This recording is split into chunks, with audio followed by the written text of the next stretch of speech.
ayuda, pagka-busy mayor, si Bastian Baste Duterte!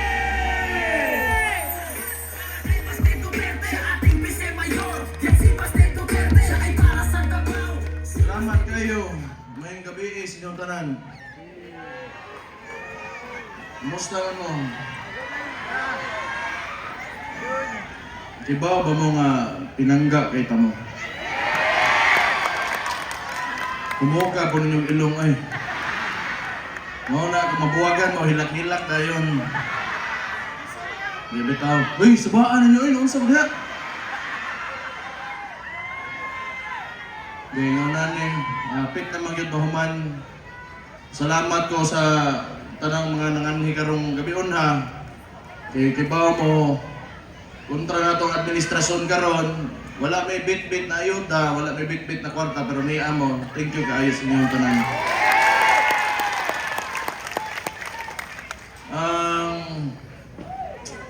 Mga magsugod ha. Uy, naara pa tayo mga observer karon sa atong mga eleksyon nga gikan sa gawas ato silang palagpakan. No, maayo na para makadungog sila kung unsa gyud atong kasikas dere sa dakbayan nato. Masakti sila sa kuha ba? Patay na gud. Pero ganang magmasugod ani ha. Inya na mabot ani ha. Diba mo? Kaning tanan nga nung naabot ta sa ingon ani kagubot ba? Wa magilaing hinungdan ana. Kundi kung kisa gyud katungtong sa usa ka institusyon o gobyerno or organization or whatsoever. Kung ikaw mo'y pinakaulo diha sa tanan, parehanin kang Marcos, kaning gobyerno, mutuo ba mo magkagubot o kingunani ang Davao, ang ubang mga lugar, kung gihimo lang niya ang responsibilidad nga usas mga pinaka-importante kayo nga maghatag og kalinaw sa mga Pilipino. Ang unsay gibuhat nila tungod sa ilang insecurity kang PRRD. Kasi siguro karong 2028 gusto nila anak maging mga politiko pod sila na po yung makabutang, sila gyapon makabutang og kandidato nila pagka presidente. Wa sila ang gibuhat, nag-create sila og division. Labi na dire sa Davao City, mao na sila gipampunit na mga kandidato nila, patungtungan nila ang ayuda. Mga programa sa gobyerno nga supposedly ang mag-distribute ana DSWD. It has to be a government agency and not a civilian. Muna itiman na to. Pero sige lang, nata diha. Pagani, blackpack na. So, sige lang, kay mauman ang ilahang ginapakita na politika, wala man po'y kaso. Ang importante lang, naapatay Mayo 12 para usbon di tanan, para kambyuhan natin.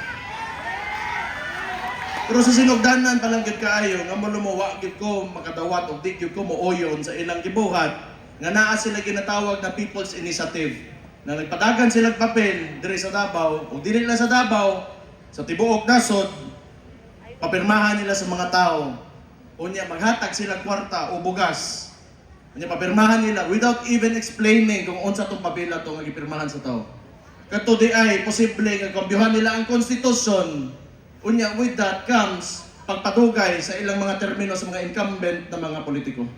Musugot mong ingunana, di na tamo agig eleksyon? Anim ko na. Mao na mo palagyo ko, mo nang last year, nagtapok tang tanan, naghimo tag rally, kay ang right to suffrage o muboto ka, karapatang pang tao na, mo nang di ko musugot. Una-hunaan na lang ninyo politiko ko. Mayor ko, kinsa may mo benepisyo atong madayon to, ako maghihapon. Hindi ko matangtang, o di ko dugay ko sa komposisyon, o di ko musugot, kingano, karapatan ninyo ang ginatamakan ng mga tawhana. O bitaw, wa may kaso sa tuwa. Wa may kaso, di ba? O ang pikas, bisag kauban na to sa hugpong sa tawong lungsod kani ato, mga naturalist, tuwas pikas. O di, sige lang, politika man eh. O di, bahala ka diyak muligid ka diha. Tingala na. Ala, uy. Ala, uy, lay. Ala, uy, lay. Buutan mo na si Lalay, uy. Ala, buutan mo na si Lalay. Ayaw, anak, lay. Naana yan. Naana yan.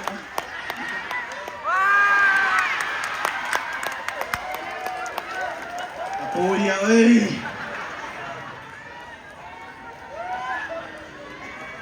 Gila. Lansaw lang ko tagamay ko. Pero, iba mo, ilahan man na. Siguro, tanaw nila na sila kauban presidente karon, tanaw nila, makwarta nila mga dabawin nyo. Kasi nitawag kayo tadrin. Kana! Tama na inyong gibuhat! Di, waagin natin ninyo tanan, siguraduhan ninyo mahurot na total, wala may laing gipakita po na pamaagi ang gobyerno kung paunsa sa mukumbinsi og tao para pilion sila. Pero ingnan ta mo, kanang kwarta magod, lami man na, turan, isa may di kanang kwarta. Kung naa magoy karon o kaugmaon, kung gusto nimo long term gyud ka, ang nahitabo magod karon, excessive ang ilang allocation pag-abot sa mga social services, kunya wala sila nagbutang mga infrastruktura. Unsa may kahinanglan, okay, sige. Mga third world, developing country mo ng Pilipinas. Hindi na ito mapili ito sitwasyon eh. Pero, unsaon na ito mga anak kung wala yung mga eskwelahan gitukod? Unsaon na ito mga apo kung wala sila tulay nga tabukon? Ang mga dalan, guba. Ang karon og kaugmaon lahi na ang ilang gibuhat kay gusto nila usbo ng huna-huna sa tao pinaagi sa kwarta ang tanang budget sa gobyerno gibalhin nila gimaniobra nila padung sa ayuda kay tan-aw nila mapalit nila ang Pilipino pero mali ka na kay sugad si Roddy Duterte na imong presidente na matko na ang tanan. Awan na sakit itong mga observer diri ba? Tinood man, mo na ginatawag nato nga traditional politics.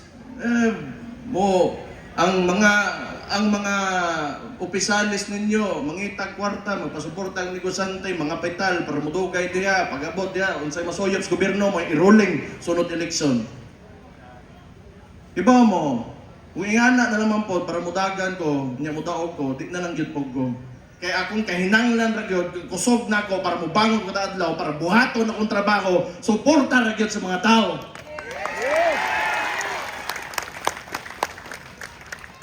Muna na lang ayuda-ayuda, paaan na ninyo. Utang, nya sungugan ninyo nga, di lagi mo kadaog, dungag mo na. Lagi. Tingnan to. Di mo kadaog, dungagin na.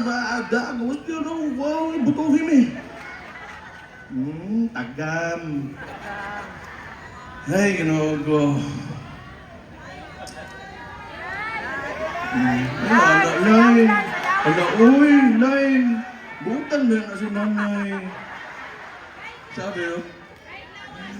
Ay, Diyos ko, Lord. Pero diha ba, balik ko kang Marcos, bakikisama kitong kiniitan ka na. Sila Carlo, okay ra na. Demokrasya ni. Demokrasya ni, mo na ilang pamaagi. Pero kani si Marcos, kanang ilang mga hakbang anong papirma ka, magdugay ka, gusto ka mahimong diktador, parehas imong kaamahan kani adto nga 27 ka tuig nagpondo dire. Nga di gusto magpapili, di na pwede. Bisag kaming tanan, including me, ako mga kauban, tanang mga gusto, mulingkod og posisyon sa gobyerno, agi yung kag eleksyon kay ang tao mo butang o tao mo piliin sa ilang gusto ibutang na rin.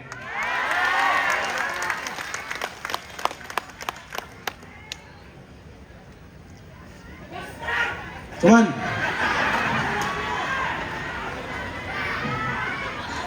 Mo na, karon mayo 12 ba, muhangyo ko ninyo, doon naman ko yung mga kauban na rin, mga konsehal na kauban ako, basig mahimo lang.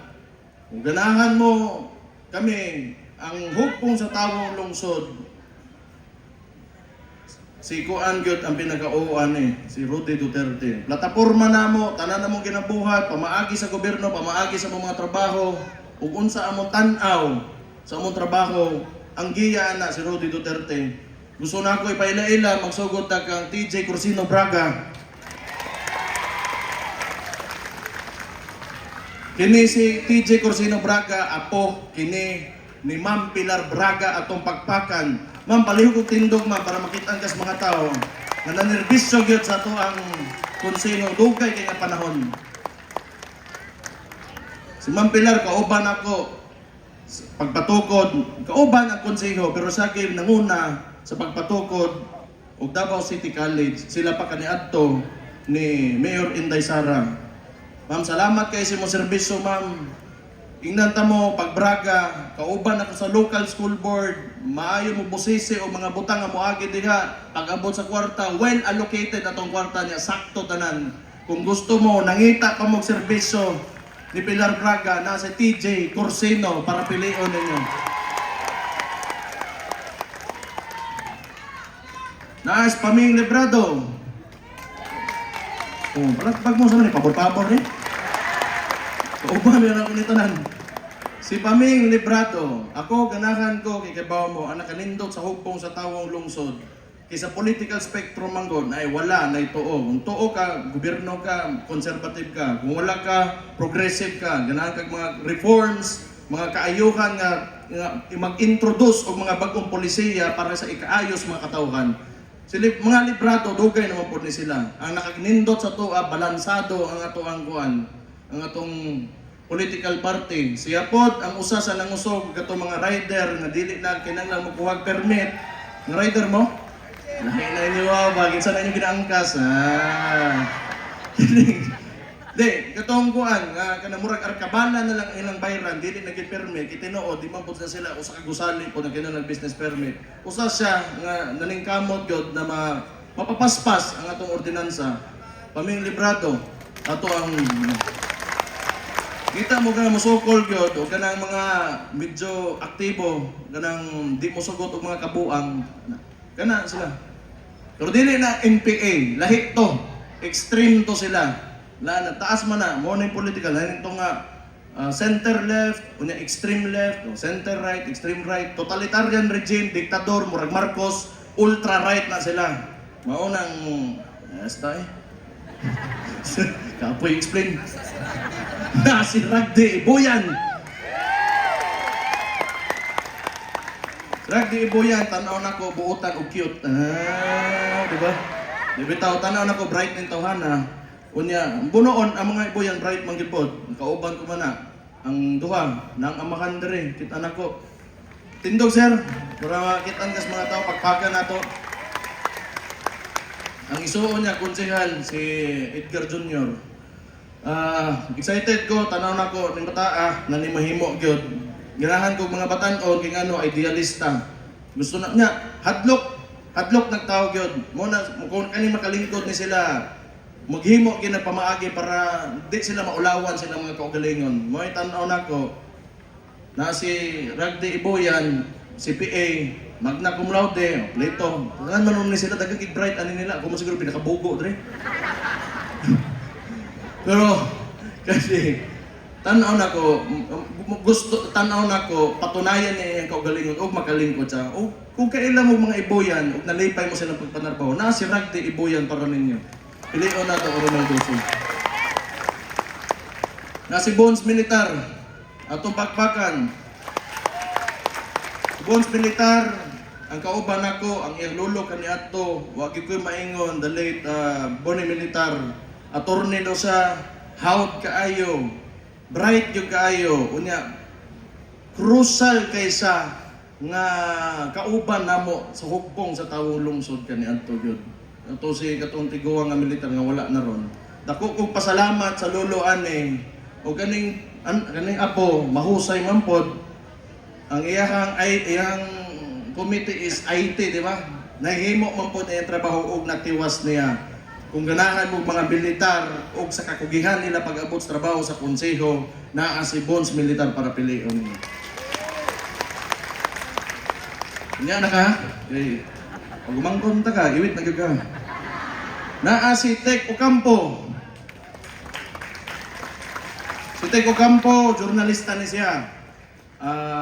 Nagsugod, kita'y dungan gapon. Kibaw mo, unsay nakanindot yun aning Tek Ocampo, ang mga politiko manggod kasagaran, nagsaram ka kitag politikong isog. Kimahadlok mo na, kasuhan, blackmailon, sa pa ba? Patyon. O man na. Kanis ko kampo, ganahan ko, kay mutingog manggod.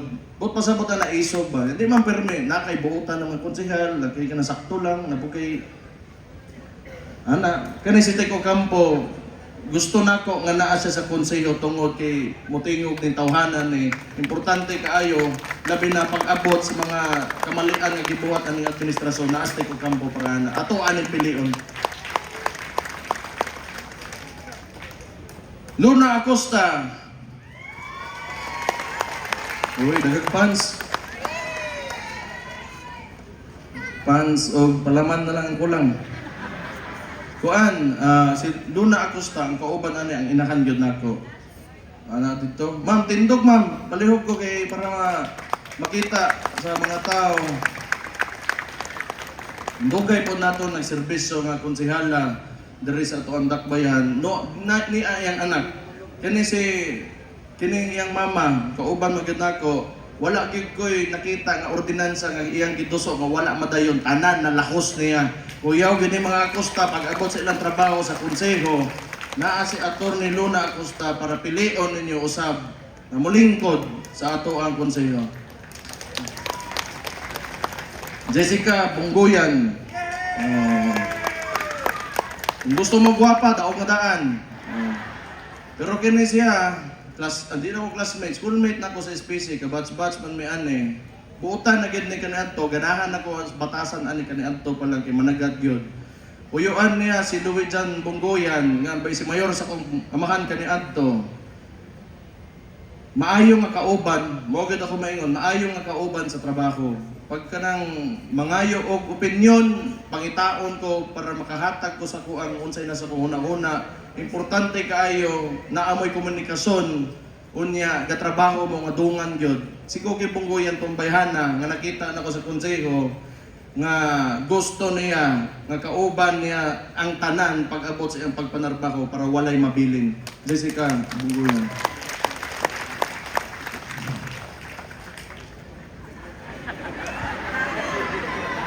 Laing yung baligya